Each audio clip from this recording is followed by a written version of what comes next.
রাজধানীর শাহবাগে চলছে ইনকিলাব মঞ্চের কর্মসূচি। সেখানে আছেন সহকর্মী শেখর আজাদ। বিস্তারিত জানতে যুক্ত হচ্ছি তার সাথে। শেখর, আপনার কাছ থেকে জানতে চাচ্ছি, এখনো তার সংগঠনের মানুষেরা এবং বাংলাদেশের অনেকেই শাহবাগে আছেন, তার হত্যার বিচারের দাবিতে আন্দোলন চালিয়ে যাচ্ছেন। কি আছে সেখানকার সর্বশেষ তথ্য জানাবেন আমাদের বিস্তারিত। মঞ্চের মুখপাত্র শরীফ ওসমান হাদির হত্যার বিচারের দাবিতে আপনারা জানেন যে আজকে দুপুর থেকে, আজকে জুম্মার নামাজের পর থেকে 2টা থেকে শাহবাগে অবস্থান করছে ইনকিলাব মঞ্চের ব্যানারে শত শত মানুষ। এখনও দেখছেন, এখনও কিন্তু রাত এখন 12টা বাজে, তারপরেও কিন্তু মানুষের উপস্থিতি আমরা দেখছি আস্তে আস্তে বাড়ছে। এবং যেই ইনকিলাব মঞ্চের পক্ষ থেকে বলা হয়েছে যে এই হত্যার যতক্ষণ না পর্যন্ত বিচার হবে ততক্ষণ পর্যন্ত তাদের অবস্থান কর্মসূচি চলবে এবং নিরবিচ্ছিন্নভাবে চলবে। এবং আপনারা জানেন যে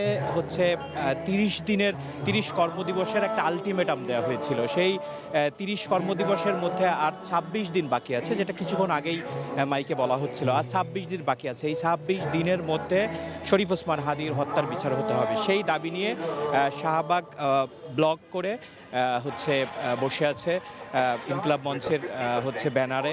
আপনারা দেখছেন যে এখানকার পরিবেশ যদি এখন বলি, আপনারা জানেন যে আরও আগের থেকেই যে স্লোগান চলছে, তারপরে বক্তব্য দিচ্ছে।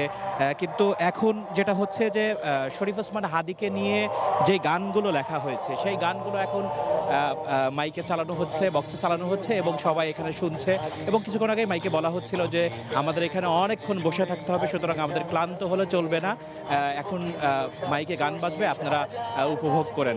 এবং শাহবাগ মোড়ে ট্রিপল বিছানো হয়েছে, সেই ট্রিপলের উপর বসে আছে এবং এখানে যারা উপস্থিত আছে তাদেরকে কম্বল দেওয়া হচ্ছে, তারা কম্বল জড়িয়ে বসে আছে। এবং কেউ কেউ স্বইচ্ছায় খাবার নিয়ে আসছে, এখানে সেই খাবার বিলি করা হচ্ছে, সেই খাবার সবাই এখানে খাচ্ছে এবং সবাই খুব সুশৃঙ্খলভাবে বসে আছে। এবং তারা বিভিন্ন কর্মযজ্ঞ এখানে করছে, গান, কবিতা, স্লোগান, এরপরে বক্তব্য এরকম চলছে। আরেকটা উল্লেখযোগ্য যে বিষয়, সেটা অনেক নারীরা এসেছে এই শরীফ ওসমান হাদির হত্যার বিচারের দাবিতে। অনেক নারীরা এখন পর্যন্ত এখানে আছে, তাদের সন্তানদের নিয়ে, তাদের ছোট ছোট বাচ্চা নিয়ে আমরা দেখেছি এসেছে এখানে।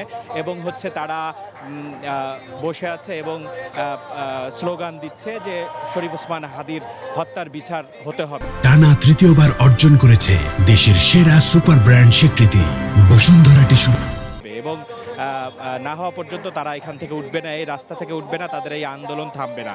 এবং আরেকটা যে বিষয়টা বলা উচিত, সেটা আগামীকালকে সকাল 11টায় বিএনপির চেয়ারপারসন, বিএনপির ভারপ্রাপ্ত চেয়ারম্যান জনাব তারেক রহমান শরীফ ওসমান হাদির কবর জিয়ারত করতে আসবেন। এবং সেটাও কিছুক্ষণ আগে এখানে মাইকে বলা হয়েছে যে তাদের সাথে আলোচনা করা হয়েছে, তাদেরকে বলা হয়েছে যে কালকে বিএনপির পক্ষ থেকে তাদের সাথে যোগাযোগ করা হয়েছে এবং তারা বলেছে যে আমরা তাদেরকে ওয়েলকাম জানাবো, তারা যখন আসবে আমরা তাদের জন্য আমরা জায়গা ছেড়ে দেবো, তারা যাবে, তারা কবর জিয়ারত করে আবার তারা চলে যাবে, আমরা আবার জায়গায় এসে বসবো, এরকমটি মাইকে বলা হয়েছে। এবং কিছুক্ষণ পরপরেই যে ইনকিলাব মঞ্চের সদস্য সচিব আব্দুল্লাহ জাবের আছে, সে কিছুক্ষণ পরপরেই মাইকে এসে কথা বলছে এবং বলছে বিভিন্ন নির্দেশনা দিচ্ছে কিভাবে সুশৃঙ্খলভাবে বসে থাকতে হবে, সেটা বলছে। কিছুক্ষণ আগে ছাত্রশক্তির সভাপতি, ঢাকা বিশ্ববিদ্যালয় কেন্দ্রীয় যে ছাত্রশক্তির সভাপতি জাহিদ আহসান এসেছে, বক্তব্য দিচ্ছে। এভাবে বিভিন্ন